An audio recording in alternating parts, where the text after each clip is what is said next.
Example একটা সুন্দর ছন্দ দিয়ে আমরা মনে রাখবো। ভবে সব প্রিয়তম ভাসে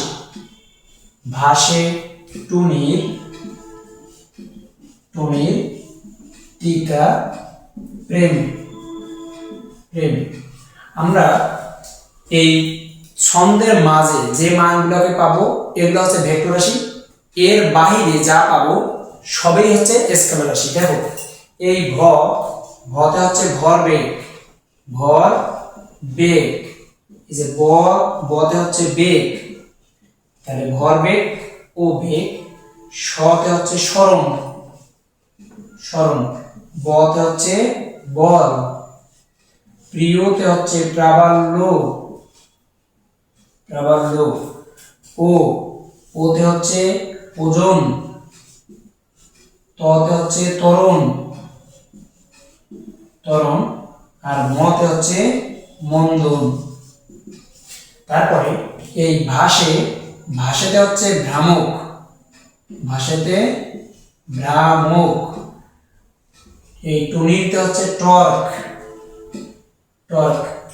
তিতাতে হচ্ছে তীব্রতা,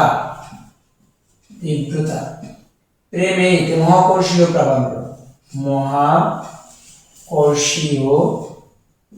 প্রাবল্য,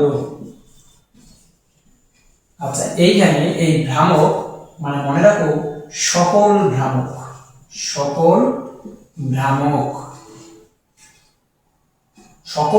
কি রাশি? ভেক্টর রাশি। তবে নোট, এই নোটের একটা লাগবে, এটা হচ্ছে জড়তার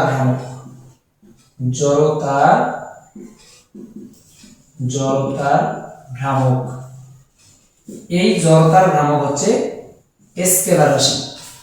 এবার দেখো যে আমরা বলছি ভবেতে হচ্ছে ভরবেগ, বেগ, সরণ, বল, প্রাবল্য, ওজন, ত্বরণ, মন্দন, সকল ভ্রামক ভেক্টর রাশি। তবে একটা বাদে, যে কোনো ভ্রামক যদি বলে বলের ভ্রামক তাহলে ভেক্টর রাশি, কিন্তু যদি জড়তার ভ্রামক বলে তাহলে সেটা হবে স্কেলার রাশি। টুনিতে হচ্ছে টর্ক, তিতাতে তীব্রতা, আর প্রেমিতে হচ্ছে মহাকর্ষীয় প্রাবল্য। তবে এই তোমরা এই যে ভ্রামক আর টর্ক, এই দুটা জিনিস তোমরা যখন ইন্টারে উঠবা, ইন্টারে টোটালি এই বিষয়টার উপর অধ্যায় আছে, তখন আমরা এটা নিয়ে কথা বলবো। আপাতত আমরা দেখছি যে এই মানগুলোর বাইরে, এদের বাইরে যদি কোনো মান দেওয়া থাকে সেটা হচ্ছে স্কেলার রাশি, তাহলে ভেক্টর রাশি হবে না। যেমন তোমার বললো তাপমাত্রা কি এই ছন্দের মধ্যে আছে? না, তাহলে যেহেতু ছন্দের মধ্যে নাই তাহলে সেটা হচ্ছে স্কেলার রাশি।